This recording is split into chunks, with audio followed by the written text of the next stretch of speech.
The sun beat down on the town of redemption with the indifferent fury of a blacksmith's forge. Dust, fine as ground meal, coated everything, the sagging porches of the saloon and general store, the sun-bleached horse troughs, the silent, stoic faces of the men who loitered in the slivers of shade.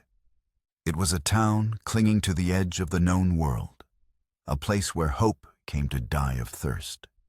Jacob Thorne kept his head down the brim of his hat, pulled low a shield against the brassy sky and the prying eyes of strangers. He moved through the small collection of buildings with the quiet purpose of a man who wanted nothing more than to be forgotten, a ghost haunting the edges of his own life. He was inside Miller's Mercantile, yet the air thick with the scent of dried beans, cured leather, and lye soap when the world outside exploded. It started not with a bang, but with a sudden chilling silence. The lazy drone of conversation on the street ceased. The rhythmic squeak of the saloon doors stilled. Then came the thunder of hooves, too many too fast, followed by a series of sharp, cracking gunshots that sent a flock of crows scattering from the church steeple. Jacob froze his hand, hovering over a sack of flour. Miller, the store's owner, a man whose face was a road map of worried lines, dropped a tin of coffee with a clatter that sounded impossibly loud in the ensuing quiet. Through the grimy front window, Jacob saw them. 5 riders, their faces obscured by dusty bandanas, reined their horses to a skidding halt in front of the Redemption Bank. Their leader, a tall man who sat his saddle with an easy, arrogant grace, dismounted in a single fluid motion. He wore a long black duster that billowed around him like a storm cloud. And even from this distance, Jacob could see the glint of 2 silver-plated revolvers holstered at his hips. The man in black swept his gaze across the street, a predator surveying his domain. His voice when he spoke was not a shout, but a clear, commanding baritone that carried over the sudden stillness. A glorious day for tithing redemption the Lord provides, and Silas Cain collects. The name hit Jacob like a physical blow. Silas Cain, a ghost from a past that he had spent years trying to bury. He instinctively took a step back deeper into the shadows of the store, his heart hammering against his ribs. He was a bystander, a nobody. He just needed to stay that way. The robbery was brutal and efficient. 2 of Cain's men stood guard outside their rifles, held casually, but with deadly intent. Cain and the other 2 kicked open the bank's doors and disappeared inside.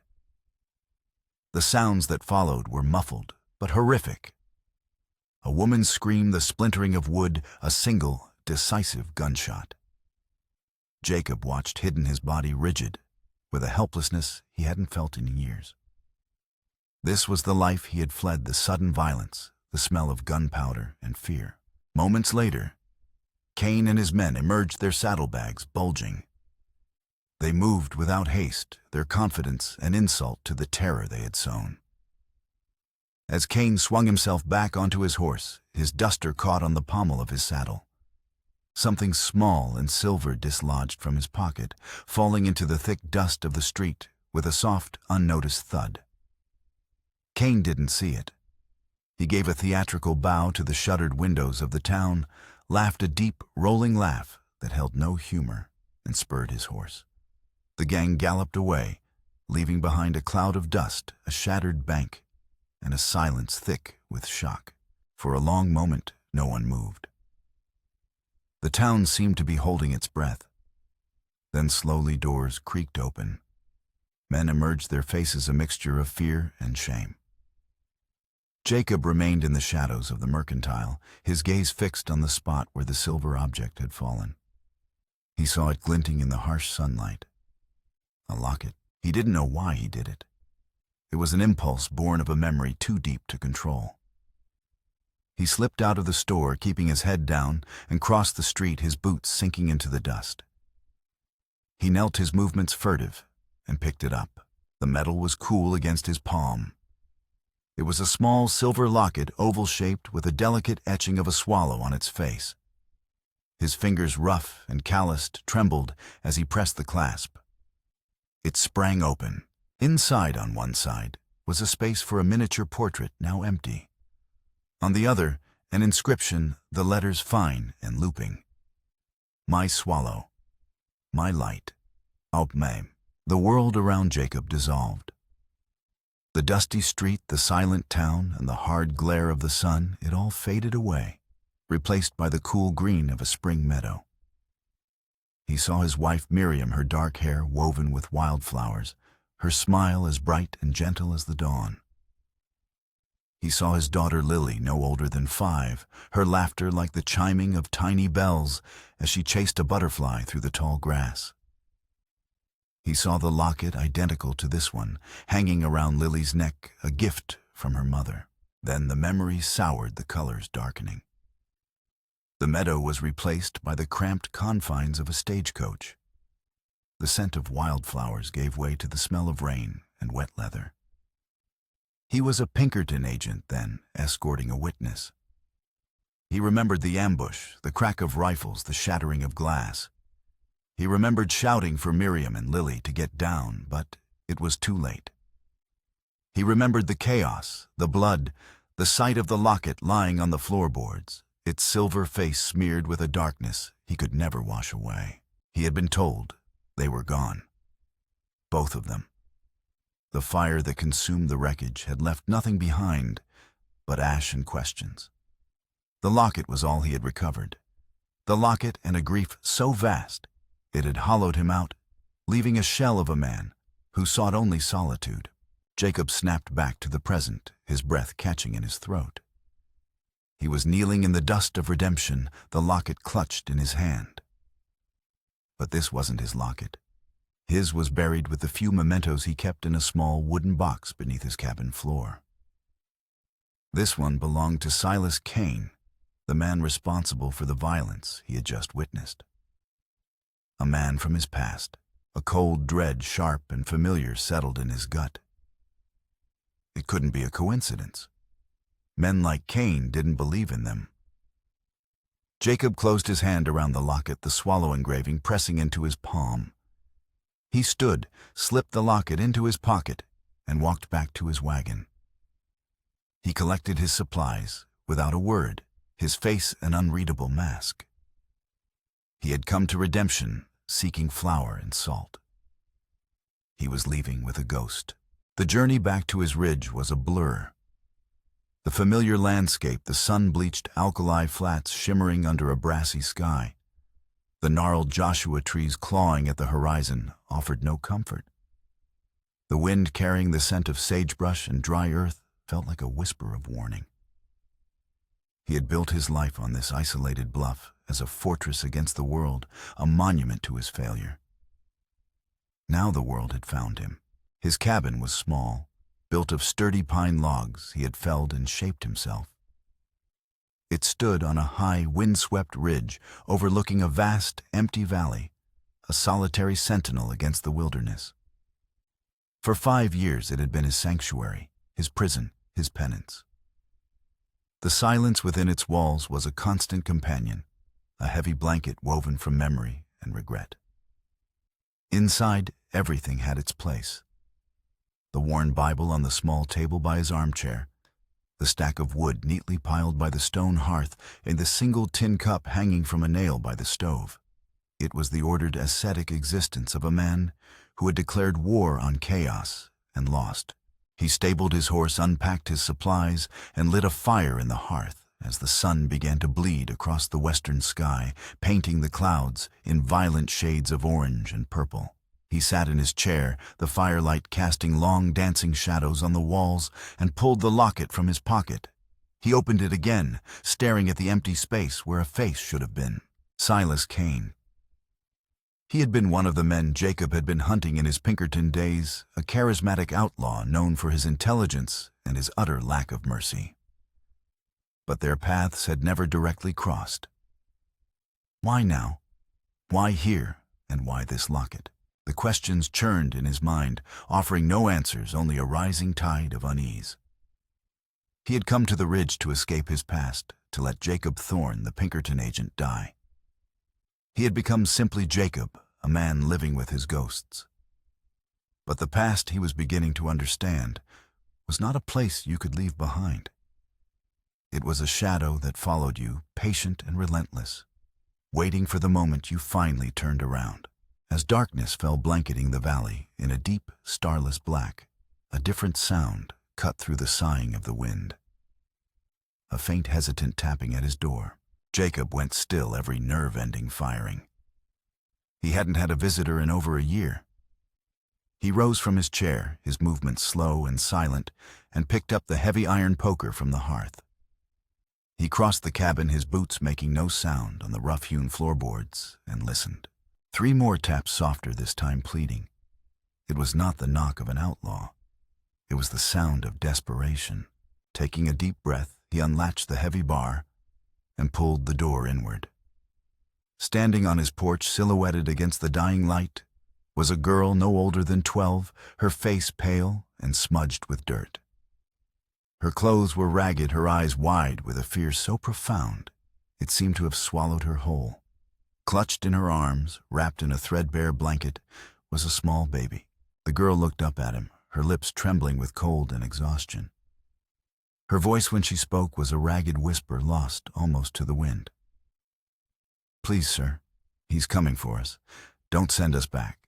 Jacob stared down at the 2 shivering figures, at the child carrying another child, and the fortress he had built around his heart began to crumble. He saw not a stranger, but an echo. A daughter. A family. He stepped aside, the poker hanging limp in his hand, and motioned them into the warmth of the firelight. The girl, whose name was Macy, and her infant brother Jonah, stumbled into his life like refugees from a forgotten war. She told him a story as they huddled by the fire, a simple, brutal tale of an abusive guardian, a man named Otis, from whom she had fled. Jacob listened, his expression grim, his gaze distant. He saw the bruises hidden beneath the collar of her dress, the way she flinched when he moved too quickly, the fierce, protective grip she maintained on the baby, even as she ate the stew he offered. He saw his own lost family in their haunted eyes. He saw the vulnerability he had sworn to protect and failed. Reluctantly driven by a ghost of the man he once was, he took them in. He gave them his bed, covering them with every blanket he owned, and took the hard armchair for himself. He told himself it was just for the night, just until the storm in his heart and the one brewing outside passed. But as he sat in the flickering firelight, the silver locket heavy in his pocket, he knew this was no simple act of charity. This was a reckoning. The past had not just found him. It had knocked on his door and asked for shelter. A week bled into the next. A fragile, unspoken routine began to form within the cabin's walls. Jacob rose before dawn, and the habit of a lifetime of solitude ingrained deep in his bones. He would find Macy already awake, rocking Jonah by the low burning embers of the fire, humming a lullaby so soft it was barely audible. She moved with a quiet efficiency, cleaning the dishes without being asked, mending a tear in Jacob's shirt with small, precise stitches. She was trying to earn her keep, to make herself useful, to become too valuable to cast out. Jacob understood the instinct. It was the same one that made a cornered animal try to appear larger than it was. He didn't know what to do with them. Every time he looked at Macy's determined, fearful face, or at Jonah's innocent sleeping form, the wound in his soul tore open anew. He was not a father. He was not a protector. He was a failure who had run to the highest, loneliest place he could find to hide from the evidence of that fact. One afternoon, the crunch of hooves on the trail below announced a rare visitor. Jacob's hand went instinctively to the shotgun resting above the mantel. He told Macy to take the baby into the small back room and stay quiet. She obeyed without question, her face pale. Jacob stood by the window, watching as a lone rider made his way up the winding path. He recognized the man's slumped posture in the saddle. Sheriff Darrell Clay, an old friend if such a thing still existed for Jacob. They had served as Pinkertons together for a decade before a bullet in Darrell's leg had convinced him to trade his detective's badge for a sheriff's star in a town no one wanted. Darrell dismounted, groaning as he swung his bad leg over the horse. He looked older, Wearier, the dust of redemption settled permanently in the lines of his face. "Jacob," he called out, his voice rough. "I know you're in there. Your smoke's been telling tales on you for 5 years." Jacob unbarred the door and stepped onto the porch. "Darrell." The sheriff squinted at him. "Still a man of 1,000 words, I see. You look like hell, Thorne." "The feeling's mutual," Jacob replied, his voice raspy from disuse. "What brings you all the way up here? Town run out of whiskey." Darrell's attempt at a smile didn't reach his eyes. He hobbled closer, his gaze sweeping over the cabin, noting the neatly stacked firewood, the clean-swept porch. "Came to deliver a warning. A mutual acquaintance of ours is back in the territory. Rode into my town and cleaned out the bank like he was collecting a debt." Jacob's face remained a stony mask. "Get to the point." "Silas Kane," Darrell said, the name hanging in the air between them. "Heard you two had some history." Jacob's jaw tightened. "History is a strong word. I hunted him. Never caught him. Well, he's here now." Darrell continued, lowering his voice. "And he's not just passing through. He's asking questions. Strange questions. About a man living alone up on this ridge. A man who fits your description. Silas isn't a common thief, Jacob. You know his reputation. He doesn't hold up banks for the money. He does it for sport. And he's known for his personal vendettas. Long, slow, cruel ones." Jacob's mind flashed to the locket in his pocket. To Macy's story. To the impossible coincidence of it all. The pieces began to click into place, forming a picture he did not want to see. "There's a girl here," Jacob said, his voice low. "A boy, too. She says she's running from an abusive guardian. A man named Otis." Darrell frowned. "Otis Yarrow's small-time drunk with a worthless claim out by Dead Mule Creek. Mean as a snake, but he doesn't have the sand to go up against you. He's not Kane's kind of company." The sheriff paused, his eyes narrowing as he put it together. "Wait a minute. You think Kane is this Otis?" "I think," Jacob said slowly, the cold dread from the day of the robbery returning with a vengeance, "that the girl's story is what Kane wanted me to hear. He sent her here." The realization was a punch to the gut. Macy and Jonah weren't random refugees. They were bait. A carefully crafted story to get past his defenses, to lull him into a false sense of security before the trap was sprung. Silas Kane hadn't just found him. He had laid a siege. This wasn't a coincidence. This was an assassination unfolding in slow motion. Darrell swore under his breath. "What does he want with you, Jacob? It's been years." Jacob's hand went to the pocket where the locket rested.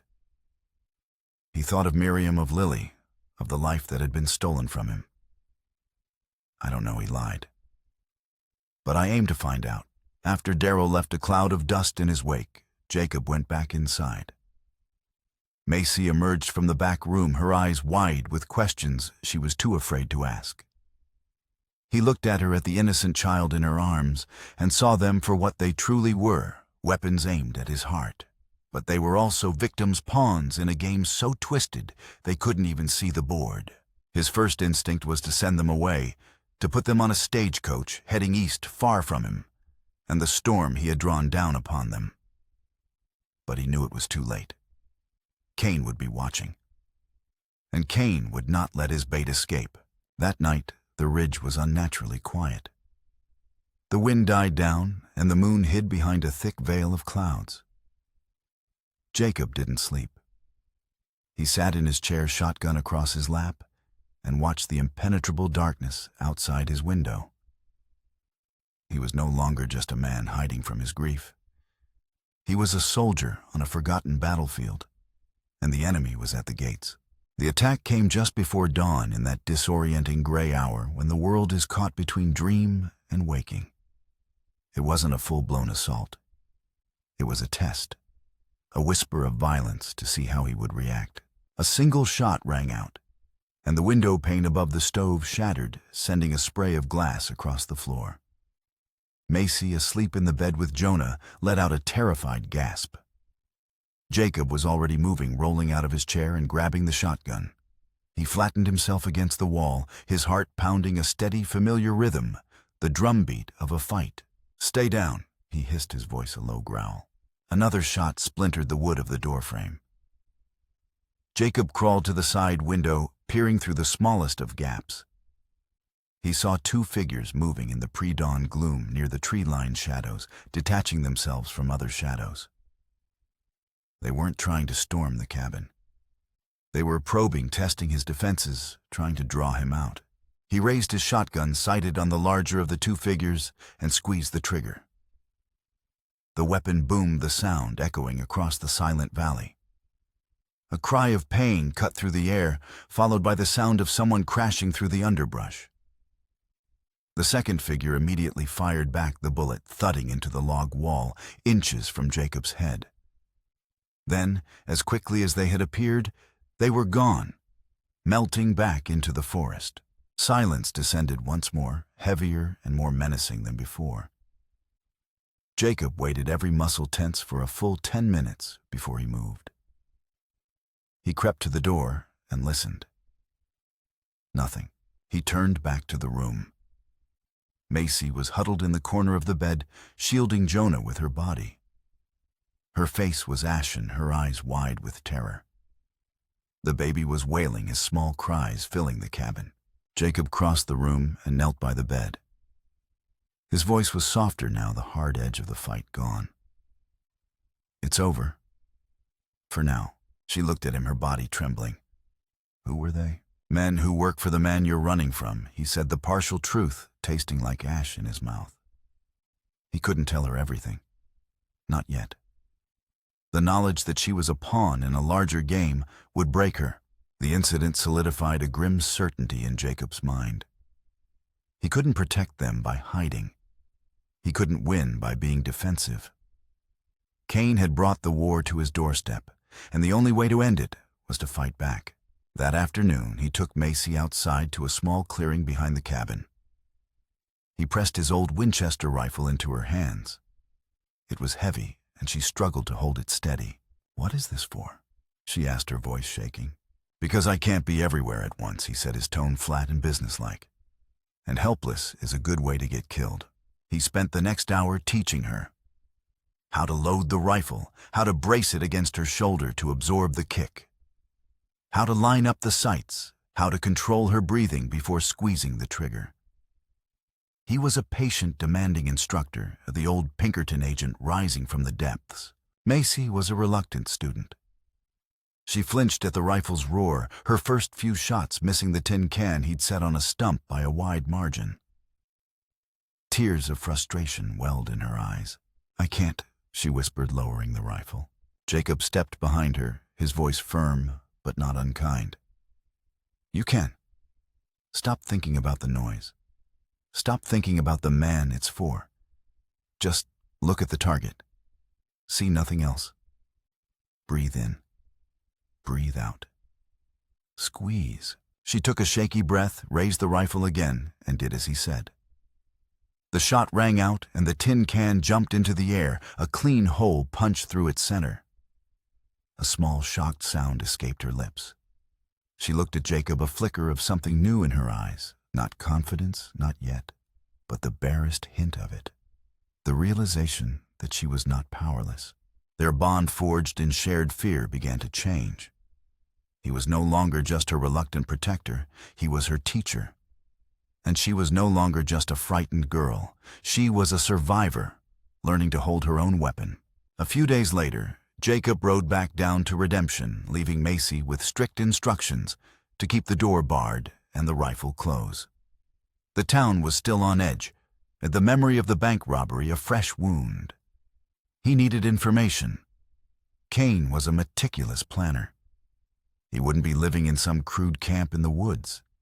He would have a base, a source of supplies. He started at the saloon, a place he hadn't set foot in for years. The air was stale with the smell of cheap whiskey and desperation. He ordered a water and listened. The talk was all of Silas Cain, a figure who was already becoming a local legend, part devil, part folk hero. He moved on to Miller's Mercantile. The store owner was still jumpy, his hands shaking as he stacked cans. "Looking for anything in particular?" Thorne Miller asked, avoiding eye contact. "Just curious," Jacob said, leaning against the counter. "This Silas Kane. Anyone seen him since the robbery?" Miller shook his head vigorously. "Nope. And I hope to never see him again. But one of his men was in here yesterday. Quiet fella. Bought a strange list of things. Laudanum bandages, fine cigars, and a bottle of expensive French brandy. Not the sort of stuff a common outlaw buys." Jacob's interest piqued. "Did he say where he was headed?" "Didn't say a word," Miller whispered, glancing around nervously. "But he paid with a gold coin. A coin minted back east. The kind the railroad barons carry. The information was a key. Kane wasn't living off the land. He had resources. He was comfortable. And the laudanum meant the man Jacob had shot was still with them, and his wound was serious. His next stop was the town doctor, a cynical, weary man named Elias. Jacob found him stitching up a ranch hand who'd had a disagreement with a barbed wire fence. Thorne Elias grunted, not looking up from his work. "To what do I owe this displeasure?" "Heard you might have had a visitor a few nights back," Jacob said. "Man with a gunshot wound." Elias finished his stitch and tied it off with a practiced knot. "Patient confidentiality is a sacred trust." He wiped his hands on a blood-stained rag. "But since the man who paid me did so with a gun to my head, I suppose that trust is void. 2 men brought him in, leg wound deep. I patched him up as best I could. They took all my laudanum and left." "Did they mention a man named Otis?" Jacob asked, testing the story. The doctor laughed, a dry, rattling sound. "Otis Yarrow, no. They mentioned someone else. They were talking about their boss's obsession, how he'd been planning this for years. They called him the Avenging Angel. Said he was here to settle a family debt with some poor soul up on the ridge." The pieces locked together. Family debt, Avenging Angel. This wasn't about money or random cruelty. This was personal, deeply personal. The inconsistencies in Macy's story weren't just lies. They were carefully constructed pieces of a larger deception. Silas wasn't just after him. He was performing a grand twisted play, and Jacob was the unknowing star. As Jacob rode back up the ridge, the setting sun casting long, ominous shadows, he saw him. A lone figure on a distant bluff, sitting on his horse watching the cabin. It was too far to make out his features, but Jacob knew. It was Silas Kane. He wasn't hiding. He was observing, savoring the moment. He raised a hand in a slow, mocking wave before turning his horse and disappearing over the rise. The game had changed. This wasn't a siege anymore. It was a hunt. And Jacob finally understood that he was not the hunter, but the prey. The weight of the truth settled on Jacob like a burial shroud. Macy and Jonah were not just pawns. They were the living embodiment of a lie designed to break him. Every moment of kindness he had shown them, every protective instinct that had stirred within him, had been anticipated and manipulated by the man watching from the hills. Silas Kane was not just trying to kill him. He was trying to dismantle him piece by painful piece. He needed confirmation. He needed to hear it from one of Kane's own men. The opportunity came 2 nights later.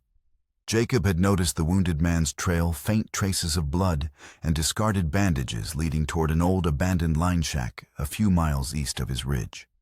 He waited until Macy and Jonah were asleep, then slipped out of the cabin, moving through the moonless night like a wraith. He found one of Kane's men standing guard outside the shack, a young man barely old enough to grow a proper beard. He looked nervous and cold, his attention drifting. Jacob circled around, approaching from the dense pine behind him. The takedown was silent and brutal. A sharp blow to the back of the head, and the guard crumpled without a sound. Jacob dragged the unconscious man into the woods, bound his hands and feet, and waited. When the man stirred, groaning, Jacob was kneeling over him, the cold steel of his knife pressed against the man's throat. The young outlaw's eyes widened in terror. "Don't kill me," he stammered. "Then start talking." Jacob's voice was a low, dangerous whisper. "Why are you here?" "Just a job," the man choked out. "Cain paid us to keep you pinned down." "That's not what I'm asking. I want to know about the girl." "Macy. The story about Otis Yarrow." The man's bravado dissolved. It was just a story. Cain made it up. He found her and the kid in a church poorhouse down in the territory. Paid them, promised them a new life out west if she'd play her part. The confirmation was like ice in Jacob's veins. Her part was to lie to me. "Yeah," the man admitted, his voice cracking.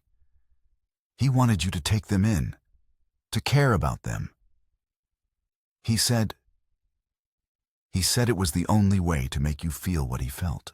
Jacob pressed the knife a little harder. Feel what?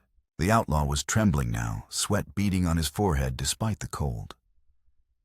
"I don't know all of it, just what I heard. Cain said you took his family from him. That his sister, she died because of you. He's been hunting you for years." There it was. The devastating, sickening truth. His sister Jacob breathed the words barely audible. "What was her name?" "Miriam," the man whispered. The knife fell from Jacob's hand. He staggered back as if he'd been shot, the world tilting on its axis. Miriam, his wife. Silas Cain was not some random adversary from his past. He was Miriam's brother. His brother-in-law. The memories flooded back, a young, hot-headed Silas at his wedding, arguing with Miriam about her choice to marry a Pinkerton, a man who lived by the gun.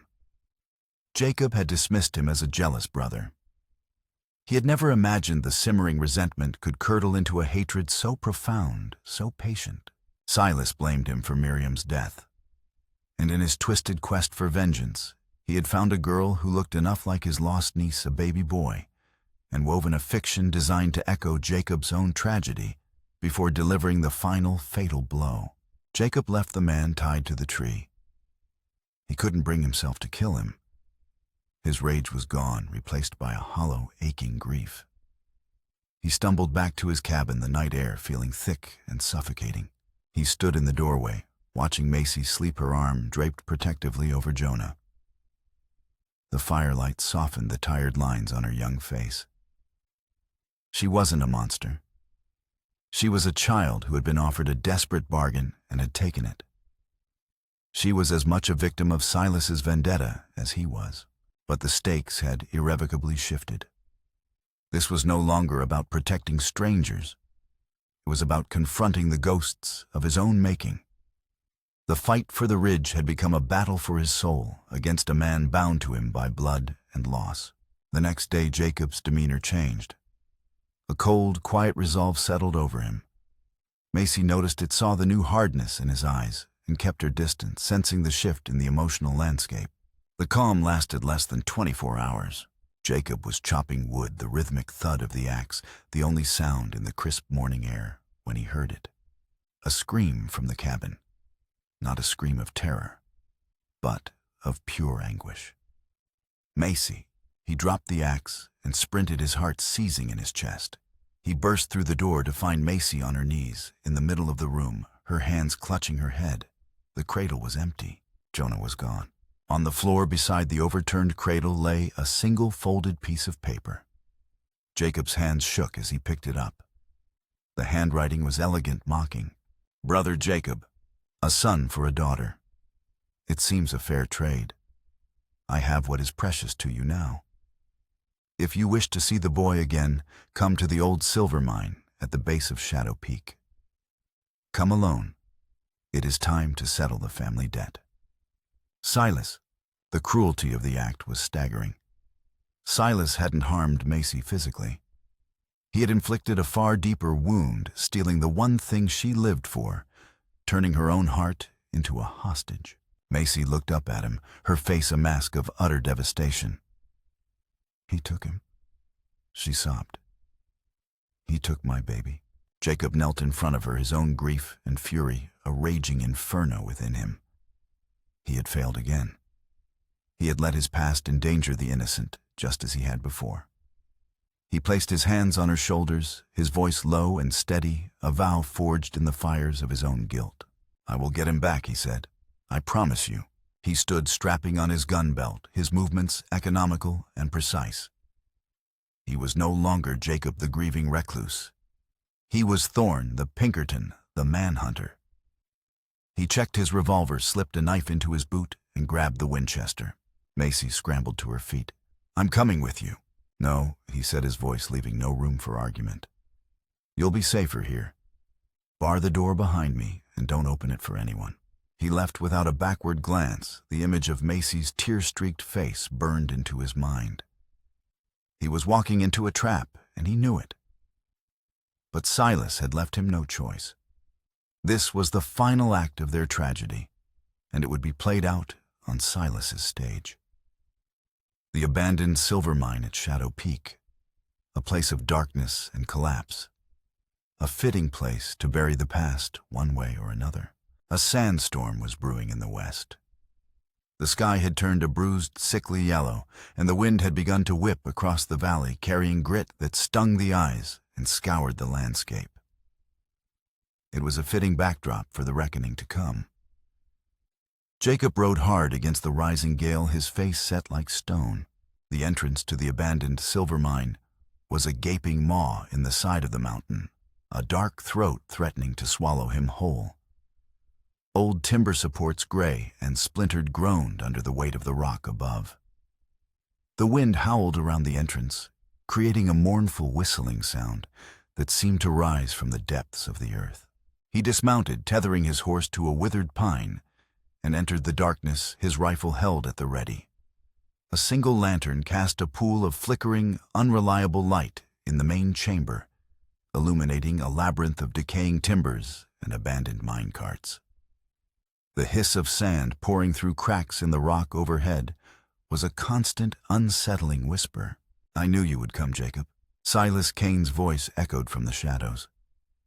He stepped into the lantern light, a silhouette of refined menace. He was impeccably dressed, his black duster brushed clean, his silver-plated revolvers gleaming at his hips.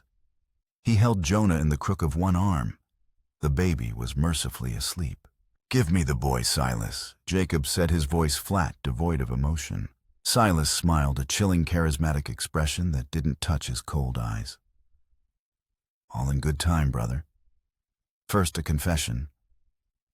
I want you to admit what you did. I want you to say it. You killed my sister." "There was an ambush," Jacob said, his gaze locked on the sleeping child. "I was the target.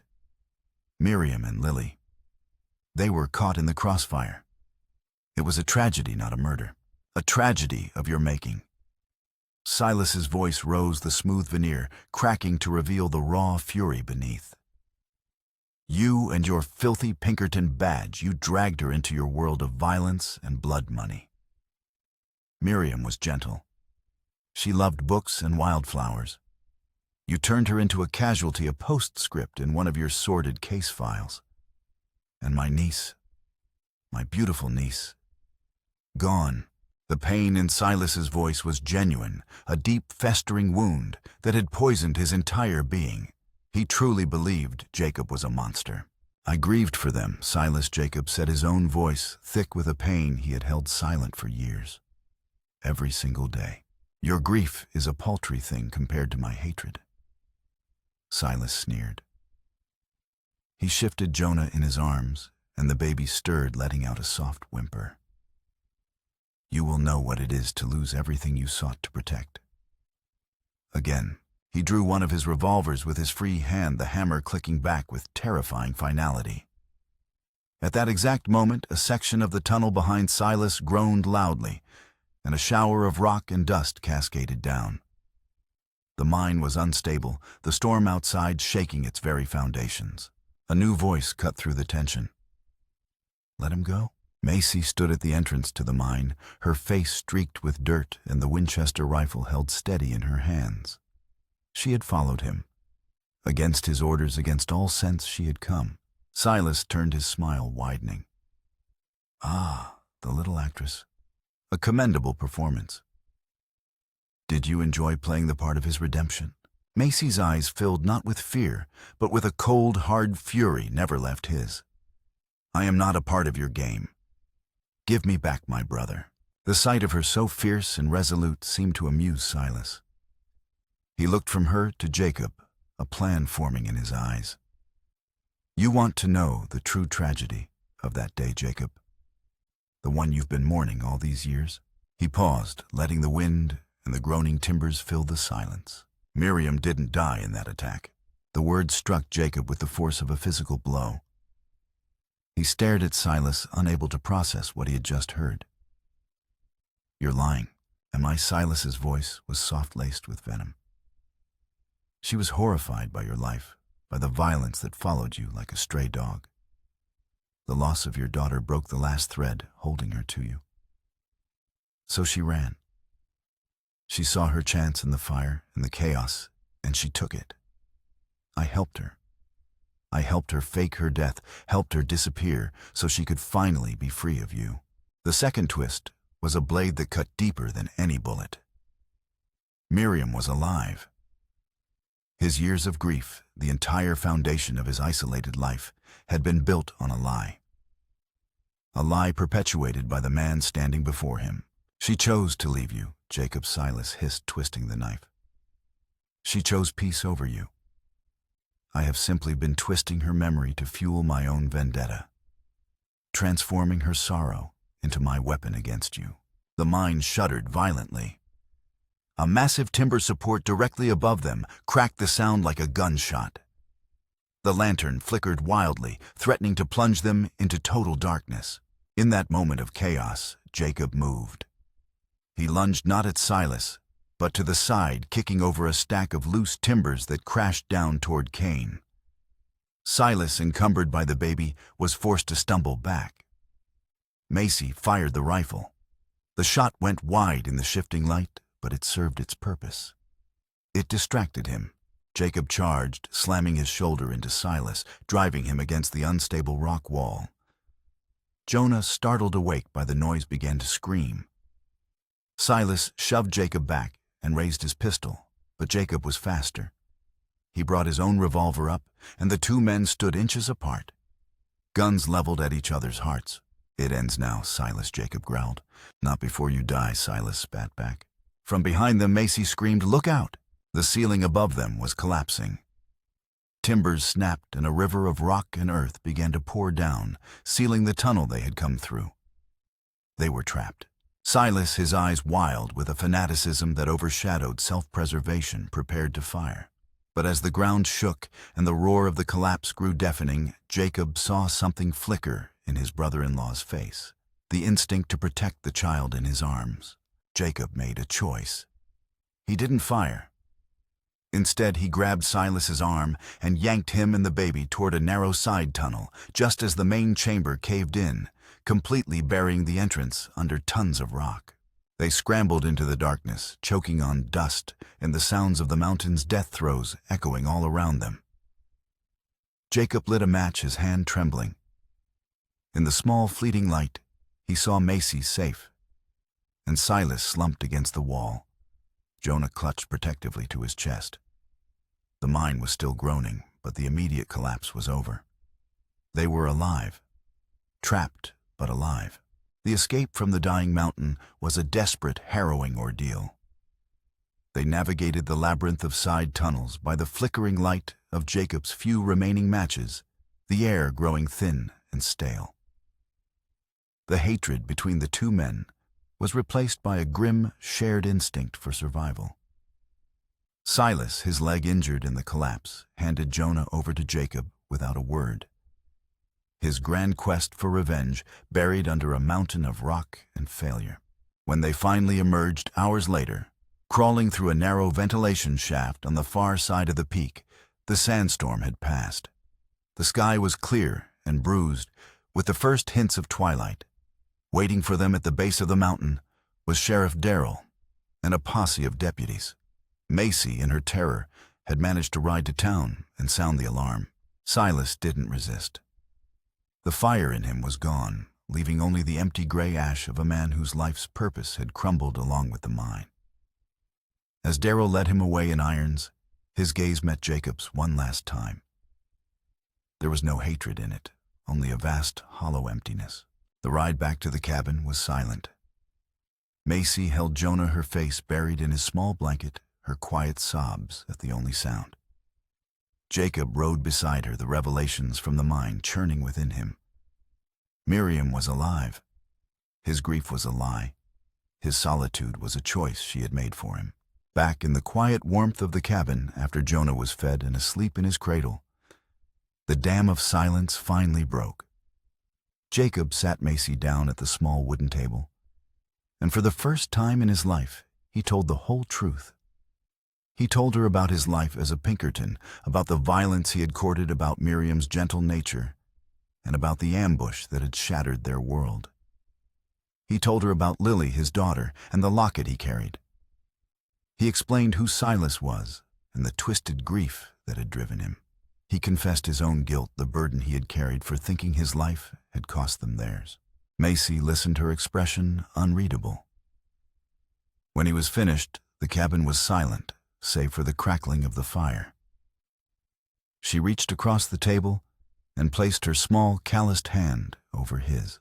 "None of it was your fault, Jacob," she said, her voice soft but firm. "Not what happened then, and not what happened to us. You didn't invite the storm. You just stood in it to keep us safe." In her simple, profound words, Jacob felt a lifetime of guilt begin to lift. Their bond, which had been born of a lie and tested by violence, was now solidified by shared truth and a quiet, powerful understanding. They were no longer just survivors. They were something more. Months passed. Spring breathed life back into the ridge. The snows melted, the creek swelled, and wildflowers, purple, yellow, and white, pushed their way through the damp earth in a riot of color. A peaceful rhythm settled over the cabin. Jacob taught Macy how to plant a garden. She taught him how to laugh, again a deep, rumbling sound that had been absent for too long. Jonah learned to crawl, his delighted gurgles filling the quiet spaces. The ridge was no longer a place of exile. It had become a home. One afternoon, Sheriff Darrell rode up the trail, a letter in his hand. "This came for you," he said, his eyes kind. "Forwarded from your old Pinkerton office. Took a while to find you." Jacob took the envelope. The handwriting was delicate, achingly familiar. It was from Miriam. He waited until Darrell was gone, and then sat on the porch steps, Macy beside him, and read it aloud. Her words were not of anger or blame, but of sorrow and a desperate search for peace. She confirmed what Silas had said. She had faked her death, unable to live another day in the shadow of his violent profession. She had found a quiet life in a small coastal town. Back east, had remarried and was teaching music. She asked him not to look for her, not to disturb the peace she had finally found. The letter was a release, a final gentle severing of the ties that had bound him to a ghost. She was freeing him from his past, just as she had freed herself. When he finished reading, a single tear traced a path through the dust on his cheek. He folded the letter and put it away. He was not sad. He was for the first time in years at peace. The next morning, he took the silver locket, the one that had belonged to Lily, and walked to the small garden they had planted. At the edge of the patch of new green shoots, he dug a small hole at the base of a newly planted sapling, a young, hopeful oak. He held the locket one last time, whispered his daughter's name, and then placed it in the earth and covered it over. He was burying his grief, letting it go, and choosing to plant roots for a new future.